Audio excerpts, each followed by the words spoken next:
This is Tony Arend. Welcome to SFS Online and On Topic. This webinar series brings in distinguished members of the Georgetown faculty and alumni community to talk about the most critical issues of our day. It is produced by the Georgetown University Alumni Association in collaboration with the Walsh School of Foreign Service. Now today, we're talking about something that has been in the news a lot lately. Afghanistan. And I'm excited to bring in a dear friend, someone I've known for 25 years. We met when we were both teenagers, Dan Grant. Dan is a graduate of the School of Foreign Service, also has a master's degree from the London School of Economics, and has spent much of his time in the field working in conflict-ridden areas. He's been in Kosovo, he's been in Bosnia, he's been in Iraq, and he's been in Afghanistan. Now, I'm going to ask him to talk a little bit more directly about his experiences in Afghanistan, but something that he's probably not going to volunteer, and that is based on his work in Afghanistan. In 2004, then President Hamid Karzai awarded Dan the Constitutional Medal of Afghanistan for his work in the region. So, talk about Afghanistan. Dan Grant, and Dan, welcome to SFS Online and On Topic. Thank you, Tony. It's a pleasure to be here, and I only wish that we could be doing this in person at the university campus, but this is a good close second. Well, it's always a pleasure, and let me begin by asking you to do what I just said. Maybe tell us a little bit about your initial involvement in Afghanistan and what you did shortly after military operations had begun there. Yes, so I had been working in post-conflict and stabilization areas for a few years by this point, and in early 2002, about 6 months after the Taliban had been initially driven out of the capital city of Kabul and been pushed to the south, I came in with a group of international experts to help organize and carry out the first emergency presidential Loya Jirga, which was a conclave of senior leadership within Afghanistan, community leaders who were brought together into the capital city and formally conferred power upon then, well, to be President Hamid Karzai. Karzai had been identified by the Allied powers that had gone into Afghanistan and had driven out the Taliban and was installed into office, but did not have any popular legitimacy associated with him. And so for the first several months, he ruled by default and with the passive acquiescence of the populace, knowing that legitimacy was a genuine concern, but also that elections were logistically not possible at that point. The decision was made to have representatives from every community brought in to then stand up as representatives, almost like how the US House of Representatives functions, and formally agree to say, yes, Karzai is our president. So that was the first work that I did. For a year after that, I worked at the Afghan Central Bank, principally working on the currency exchange program. The Afghan banknote, the Afghani, had become easily counterfeitable and devalued to the point where it had multiple zeros on it, and people had to go buy basic staples with armloads of cash, much like Weimar Germany. And so to stabilize the economy, I worked with the organization and the bank that helped swap out all the old banknotes, had them destroyed and replaced with new ones. Once that was complete, I then worked on the second Loya Jirga, which was to adopt the now defunct Afghan constitution of 2004. And had a similar arrangement of bringing in delegates from across the country. A draft constitution was amended and then ratified and adopted. A few years later, in 2009, I went back to Afghanistan to work as a special consultant to the State Department on the presidential elections with a team that helps organize and support all electoral efforts. And then in the second term of the Obama administration, I was a political appointee at the U.S. Agency for International Development in their Office of Afghanistan and Pakistan Affairs, which has now since been absorbed into USAID's Asia Bureau. I was the Deputy Assistant Administrator, the equivalent of Deputy Assistant Secretary for Afghanistan and Pakistan. And I focused on Pakistan and Central Asia, but basically everything surrounding Afghanistan. And so I've had more than my share of time being directly involved with Afghanistan and its affairs, both on the ground, but then from an international context. And so I've been very closely paying attention to what's been happening for the last several months, and especially the last 6 to 8 weeks. So tremendous on the ground experience, which is what we expect of Georgetown alums who go into international affairs. Let me ask a question about your time there. A lot of people have sort of called into question the notion of state building, and people have opined that Afghanistan was not really a good, suitable place for state building because of the different tribal loyalties, the different sensitivities, and so on. Maybe just at the broadest level, what was your experience with the Afghan people and the idea of building a commonality of the Afghan identity? There was definitely, and I still think there is, very much an overarching Afghan national identity.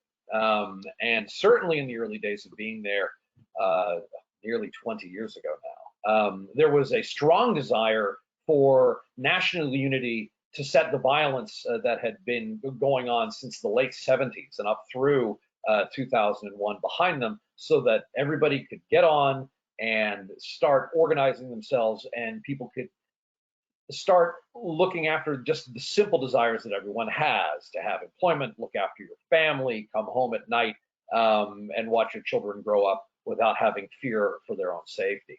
And there was an exhaustion of having to deal with conflict at the time.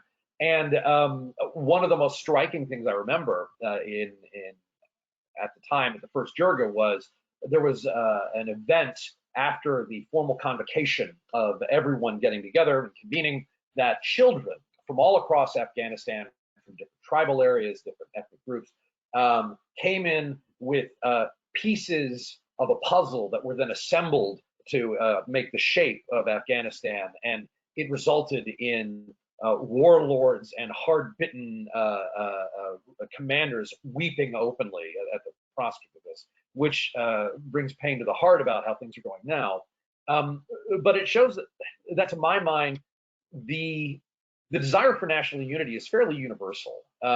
Every state has tensions within it that can lead to severe disagreements that can culminate in violence. I mean, even the United States deals with this. But there's almost always in parallel with that is a near universal desire for national comity and agreement, so that everybody can get along and move on to get things done. That was clearly the case in Afghanistan then, and I think it is now. A sentiment that some have reported on is paradoxically, in some rural areas where much of the fighting had been most severe recently, there was a welcoming of the Taliban being in charge now, just because it means that things had calmed. Now, whether or not this will lead to greater prosperity or less violence is open to interpretation, and we'll see. But the possibility for state building was there, or for a stable society was certainly there, and every state has a possibility. The real question is what's going to happen next in Kabul, and no one's entirely sure what will. So that's, I think, a really important insight about the yearning, the possibility for state building and for a common identity. And I'd never heard that about the puzzle. That's very moving, bringing the pieces of the puzzle together. I mean, I guess the next question is, what went wrong? How did we get to where we are now? And I mean, we got 20 years of things going wrong. So any insights you would have there would be most welcome. Some of this is my own supposition, and it's much of this, I think, will be like blind men trying to describe an elephant. I can speak from my own perspective and what I think is the case. Some have argued that in the initial push to dislodge the Taliban, starting in December 2001, there were overtures from the Taliban to the Bush administration that they would lay down their arms, they would happily not try to overthrow the new Afghan government under Karzai, and all that they wanted was to have some sort of, if not power sharing, but involvement in the new government, and that their leadership would be stepped out of power, that Mullah Omar, the leader of the Taliban, would remain under house arrest but unmolested otherwise, and it was rejected by the Bush administration. Now, some have argued that every victorious war involves reconciliation and reconstitution of enemy combatants, and at least the middle levels of leadership. That happened with the Germans. It happened with the Japanese. The worst offenders at the top were prosecuted and punished, but otherwise you incorporate those you fought against, lest you want to sow the seeds for an insurgency later. But that decision wasn't taken. Now, as an even more involved analysis of that, it might be argued that even if such an arrangement were made in the early days, it's not to say that the Taliban would have been as good as their word, that the Taliban has had external patrons that have helped direct its efforts and could have, even if, and the Taliban is not monolithic, so even if the Taliban leadership or large elements of it agreed to a peaceful reconciliation, not all of them would have potentially. There were elements from within Pakistan that were supportive of the Taliban or directed them, and it could have, the Pakistani government at the time could have seen it as in its interest to disturb the peace.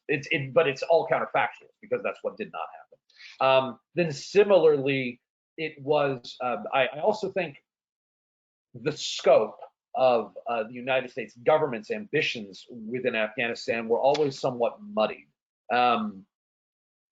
Clearly, the state interest of the United States going into Afghanistan in October of 2001 was evident. There was a hostile government that was hosting a terrorist organization with transnational projection capability that was a direct threat to the United States, and it had to be neutralized. And that was accomplished in the near term. The government was removed, and Al-Qaeda's capacity directly, certainly within Afghanistan, was degraded to the point of it being ineffective from using Afghanistan as an organizational base. Then the question became, well, then what is the United States and its allies' objective within Afghanistan? Is it to remove the threat? Is it to establish a new government or society that at the very least is not a threat? Is it to create a functioning, stable, and self-sufficient democracy as a beacon to others in the region? It was never clear. The Bush administration's attentions turned fairly quickly toward Iraq while this was still being discussed. The Taliban had not been conclusively defeated, and so over the years, Afghanistan became something of a sideshow to where it was never fully put at complete peace throughout the countryside, but it was never such that the Taliban initially was able to overwhelm the government. A close analog, I would think, would be Colombia in the 1980s, where there was an extant government that had legitimacy, that was fighting an insurgent force that was too strong to defeat, but the insurgent force was never strong enough to topple the government itself. But in this instance, now it went the other way, where the insurgent force is now taken over. What went wrong? It's a question that I don't even know if it's wrong or inevitable, or if, as I would back up and say, if you are this is to quote our former professor at Georgetown, Charles Pirtle, who would talk about some inherent geographic strengths and weaknesses of any state. That if you are multi-ethnic, multi-linguistic, multi-religious, and landlocked, you are operating at a severe deficit of power contra your neighbors. And Afghanistan meets all of those conditions. But especially if you have powerful neighbors surrounding you who have the ability to manipulate events, a great deal of your own fate can't be determined by you. And so I think it might even be a false choice to say what went wrong, because that presumes that things could have gone in a direction that we ultimately wished for, when we might not have had ultimately the power to push them that way. As long as Afghanistan is at the mercy of its neighbors, its ability to determine its own fortunes is going to be severely restricted. So you mentioned Pakistan, and Yeah. you're also an expert on Pakistan. Maybe talk a little bit about its role. You alluded to some things. Maybe talk about its role, and even perhaps how the United States should deal with Pakistan and these issues.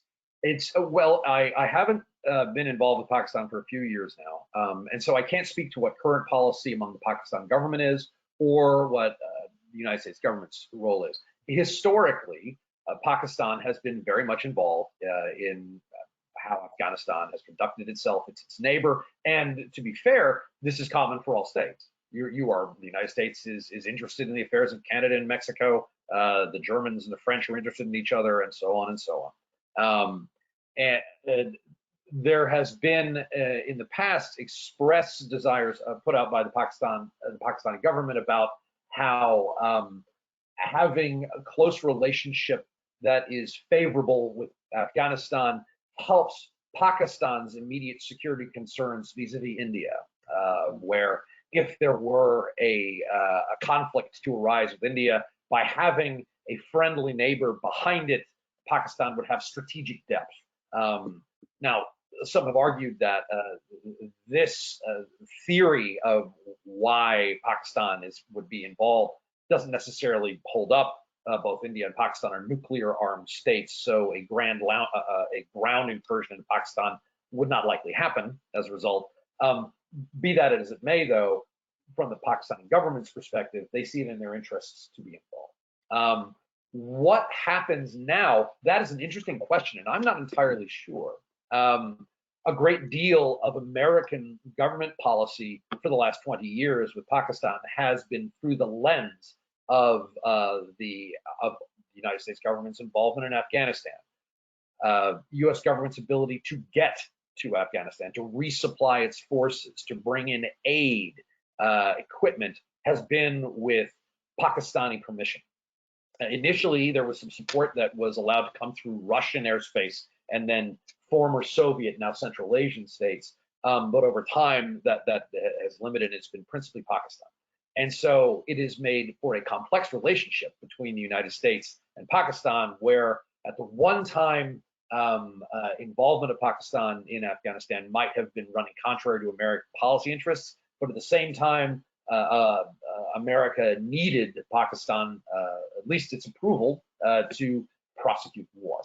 Now that that is no longer the case, it remains to be seen what the Biden administration's stance toward Pakistan will be. Certainly, without the Afghan war as a large determining factor, I would think that there may be some decisions to change things, but I haven't seen much evidence yet. It's only been a month and a half. So let's, I guess, get to the present. That was very visible to all of us over the past couple of months. And I know you weren't in government at the time, but you witnessed it as we did. How would you sort of characterize and respond to the collapse of Ashraf Ghani and the government? Diane Sankovic actually asked a question about why did the security forces give up so early. Ralph Herdman asked the question of how this was an intelligence failure, and you can incorporate any of those things in your answer, but just how would you sort of characterize, what would be your response to what's happened over the past couple of months? All right. So in 2018, the Trump administration made a deal with the Taliban for a withdrawal of United States forces. And part of that arrangement was that no attacks would be carried out on American forces. And that's why casualty counts for American forces were 0.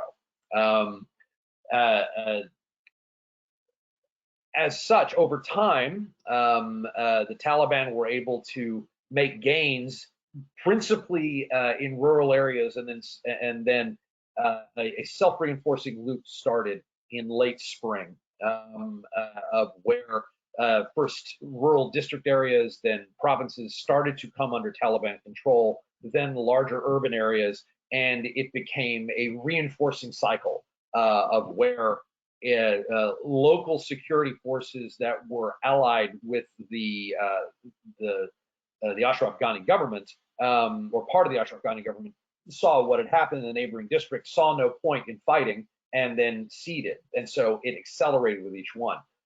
As far as the dissolution of the Afghan army, especially in the last month,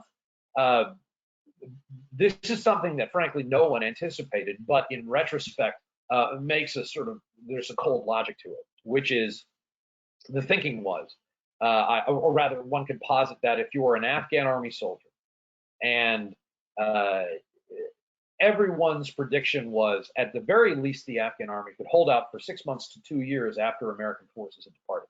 But in its way, if you put a timeline knowing that defeat is inevitable, be it 6 months or 2 years, what's the point of risking your life for something that you know will end in failure? And then as the Taliban started to improve upon their gains, many Afghan armed forces basically came to the conclusion that it's better for me then to withdraw now for something that's inevitable and fight over something that's pointless, is the understanding. And so they just melted back into the firmament, stripped off the uniform, kept the rifle, went home. And this surprised everyone. The Pakistan, the United States government, and the Taliban. The Taliban became the dog that caught the car. They did not expect to overrun Kabul so quickly. So much so that there was internal confusion for many days and still some weeks, and they're still consolidating how they run things right now. Moreover, the Taliban aren't monolithic. You have internal fractures within it. There's regional poles of control across the country, but that sort of describes what had happened. It was an unexpected element of American withdrawal, was that pragmatically the Afghan army saw, well, if this will end in defeat anyway, why not just have it happen now? Would you describe, so Ralph Herdman had mentioned an intelligence failure, and you're saying that nobody thought it was going to happen. Should our intelligence community have known this? Should we have had a better sense that this would happen, or was this just something completely unpredictable?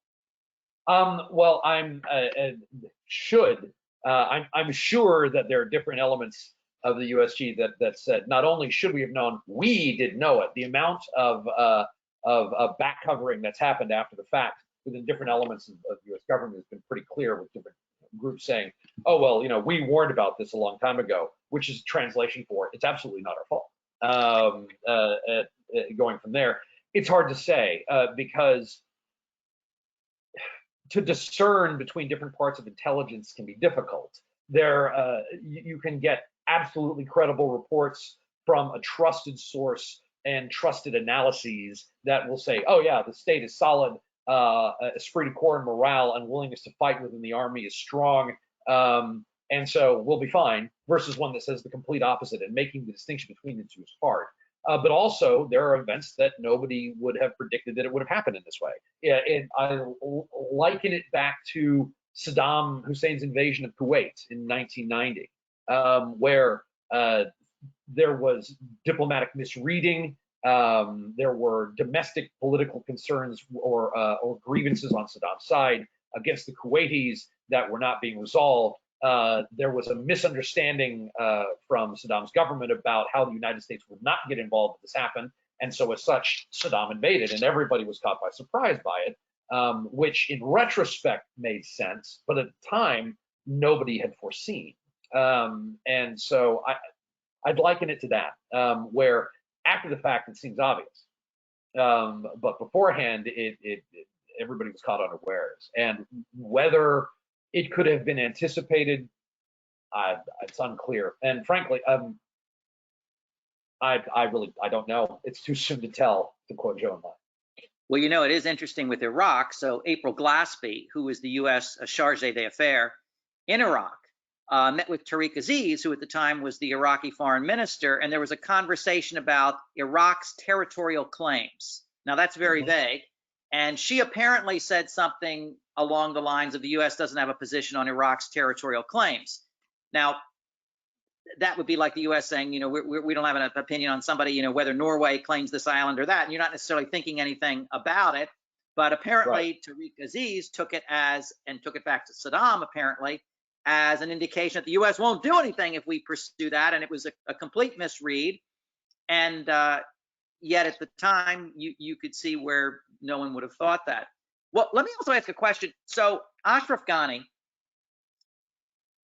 as I understand it, worked for many years at the World Bank, was essentially a technocrat, had risen to the level of being president.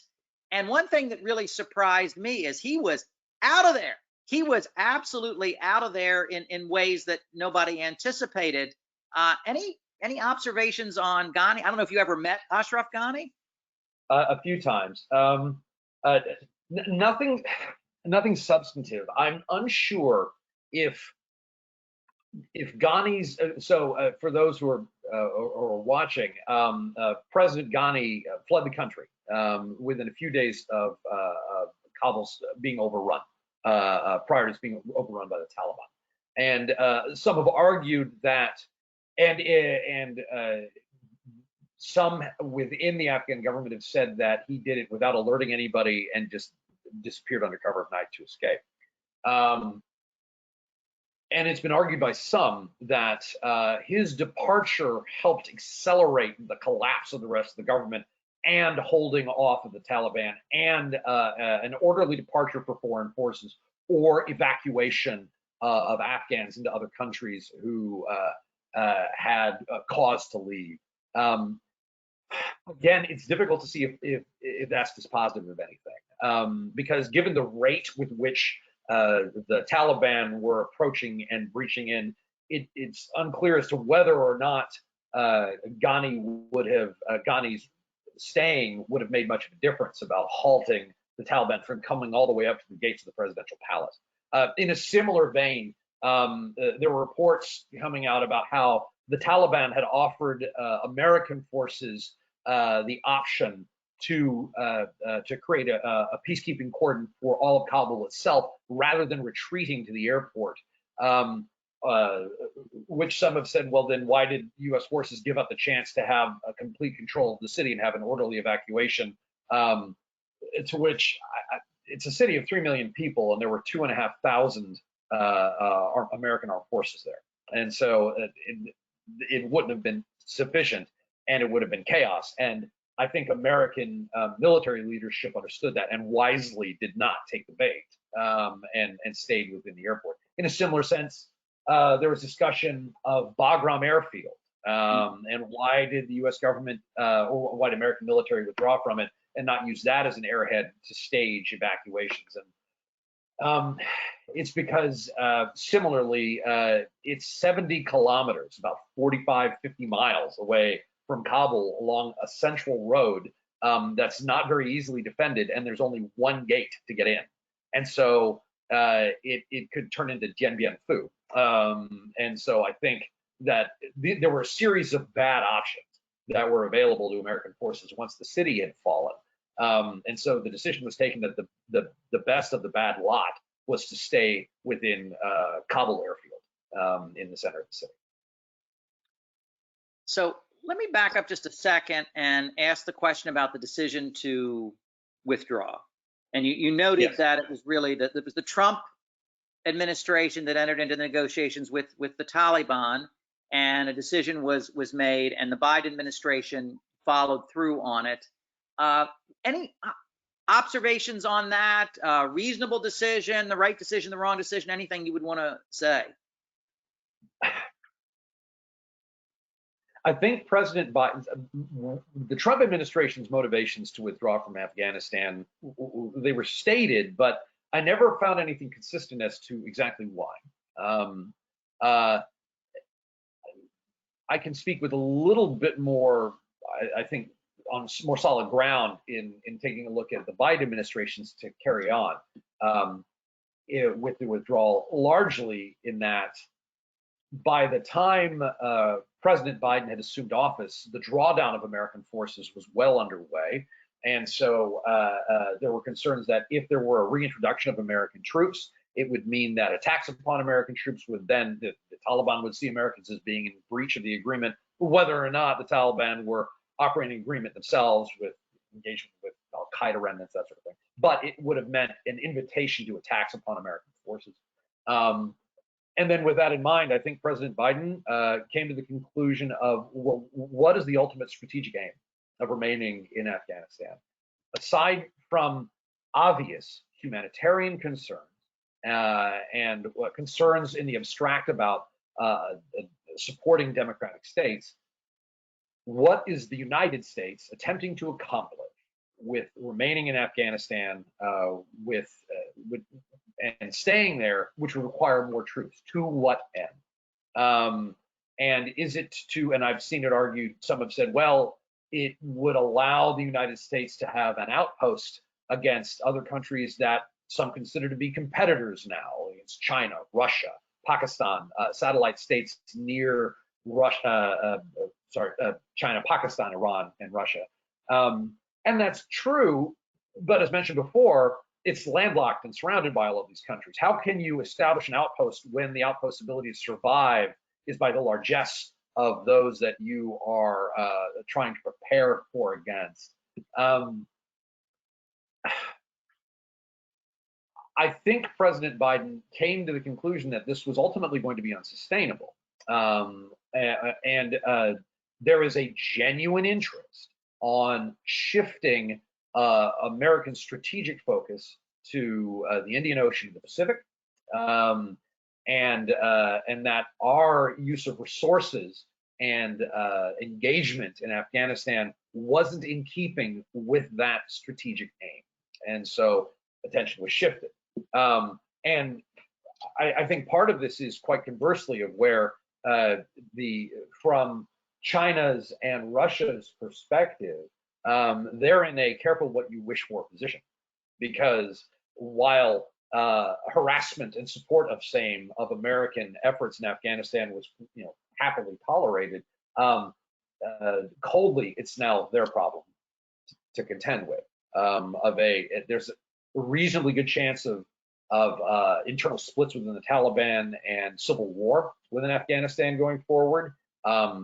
There could be extreme food shortages, severe lack of medical equipment, and this could provoke substantial refugee departures from Afghanistan, aside from the groups that are all attempting to leave right now, which largely tends to be a lot of the intelligentsia or those who have the means to do so.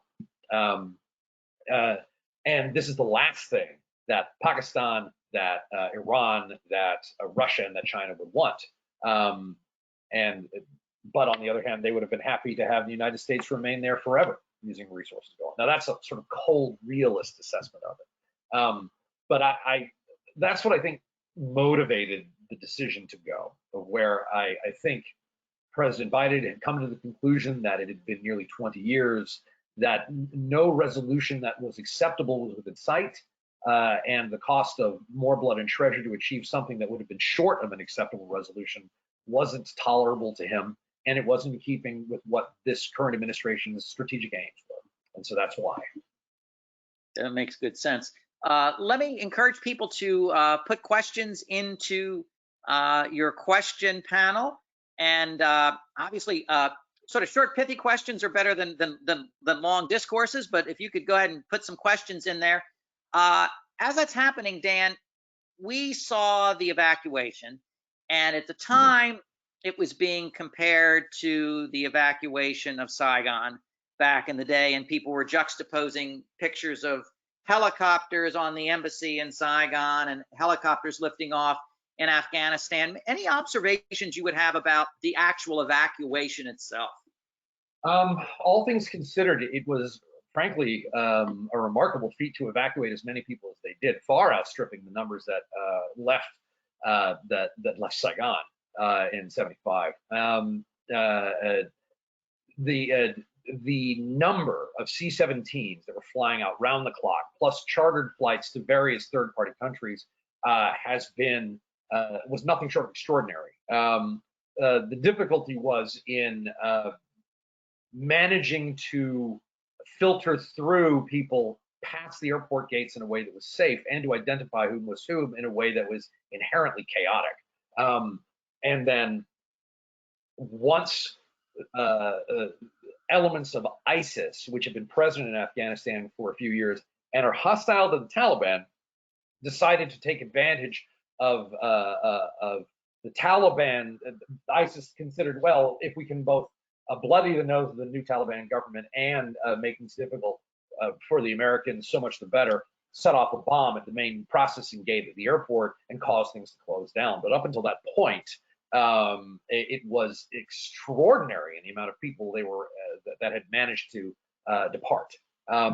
There's still a considerable number of people who are American citizens or are permanent residents or are have been granted permanent visa status that still are in Afghanistan and wish to leave. That's going to be one of the big policy questions over the next several months as to how will they be able to, what's the negotiation going to be between the United States and the Taliban to affect that, and we'll see what happens.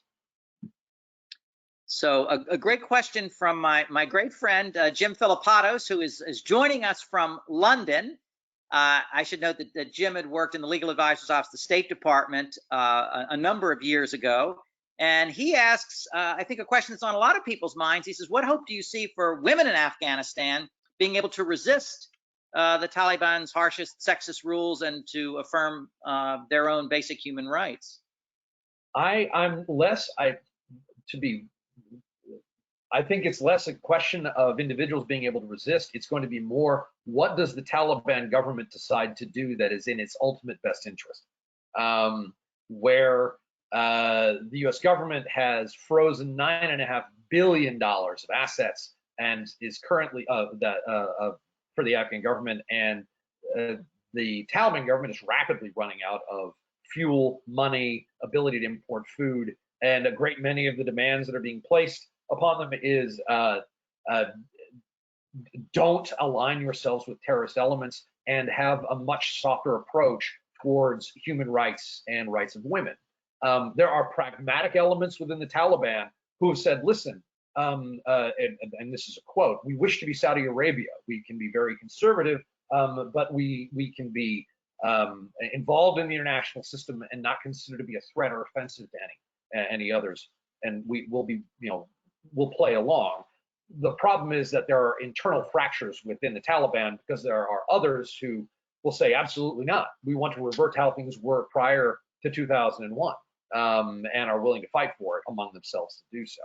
So unfortunately, I don't think it's going to be an issue of whether or not women are able to resist as much as pressure is placed upon the Taliban in a way that is effective and gets a result that allows for human and women's rights. And it will be very interesting. Georgetown has been intimately involved in the Afghan Women's Association, has worked collaboratively with them. That began during the Bush administration. So this has been an area of particular concern to Georgetown. Dennis Turner, who's one of my classmates from 1980, I just outed you, Dennis, asks, what role will NGOs continue to play in sort of managing things in Afghanistan? Certainly right now, the international community recognizes that there is absolutely a need for humanitarian aid, for food aid, for medical support, and for things like heating oil as winter approaches. So I fully suspect that you're going to get NGOs, certainly elements of the UN, World Food Program, WHO, Doctors Without Borders, that sort of thing. There will be a presence as long as they see themselves as being safe and free of harassment, to be able to carry out humanitarian aims of making sure that people are able to have enough to eat, certainly through the winter time, that they can stay warm, and that and it's in, much like everything else, especially during the COVID pandemic, that both COVID and other diseases don't have a chance to bloom. Parts of rural Pakistan and parts of rural Afghanistan are some of the last places on earth where polio exists in the wild. when there have been inoculation programs going on there for decades. If those cease, that can create a massive public health hazard that could spill beyond the borders of these two countries. So the international community is quite interested in having humanitarian support going for NGOs. Whether or not it will expand into other NGO work is going to be an open question, and that's what we'll have to wait and see what happens for the next few months. That makes sense. So Monique Childress, whom you have met, Dan, as a former student of mine and a recent graduate of Georgetown, asks, in light of what happened in Afghanistan, do you think that U.S. behavior, U.S. withdrawal will have an impact on U.S. foreign policy and the ability of the United States to either maintain alliances in certain places or intervene and promote stabilization in others? This is a lot of the credibility and resolve argument, and this is something, to my mind, never gets resolved. The big strategic question is, if the United States does the United States withdrawal from Afghanistan cause our allies elsewhere to question our commitment to alliances in the Pacific? Will the Japanese or the Korean government think that we're more likely to withdraw? I think each state will monitor how its own direct interests are changing or not, and come to their conclusions there. I won't say that Afghanistan happens in a vacuum, but rather it's regional. From Tokyo's perspective, they might think that, well, clearly they can negatively say American government's commitment to democracy is not as robust as they say it is, but ultimately what we are concerned about is Americans' willingness to provide naval protection in the Pacific. That's in our interest. And at this point, we have not seen any slackening of that, and so we're fine. So I would hesitate to think that the commitment to our allies has been called into question. I think a bigger issue has been the rather radical changes between Republican and Democratic governments, from Clinton to Bush to Obama to Trump to Biden, where what has been determined to be of importance can shift rather dramatically from one administration to the next. And it's that lack of predictability that has made some of our allies uneasy or more open to questioning, well, can we count on the Americans to do X? It's mostly domestic political concerns at home that create a lack of consistency in the eyes of other states. I wouldn't think the withdrawal from Afghanistan promotes that, only insofar, though, however, as it shows there's no, I wouldn't say there's a dramatic distinction between the Trump administration and the Biden administration in this respect, because the Trump administration had also said it was withdrawing. Now, you raise a very interesting point here, and it's about the consistency between the Democrats and the Republicans in foreign policy. And for those old people like myself, we grew up at a time where there really was a bipartisan foreign policy running from at least Truman, if not Franklin Roosevelt, down toward George Herbert Walker Bush.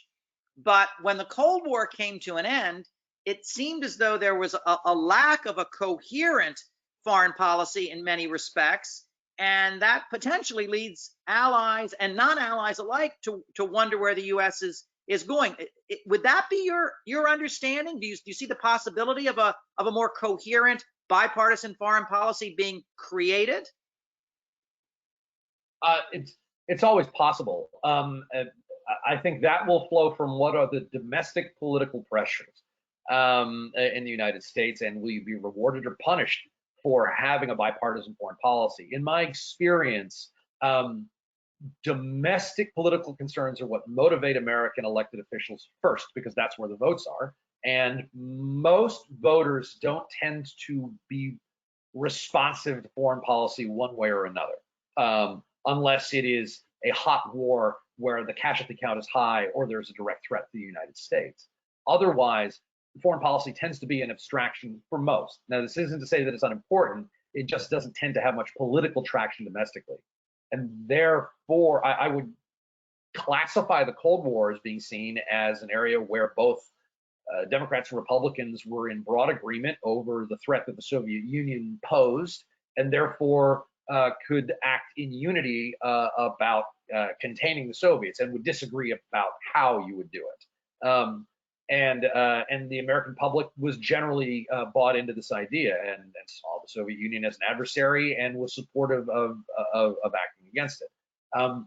That sort of unifying foreign policy concern doesn't really exist as much anymore. For a time it did after 9/11, but not as much now. And so as long as there isn't political pressure domestically to demand bipartisanship beyond the borders of the United States and punish those politically who don't abide by it, the incentives for bipartisan unanimity in foreign policy aren't as strong, I don't think.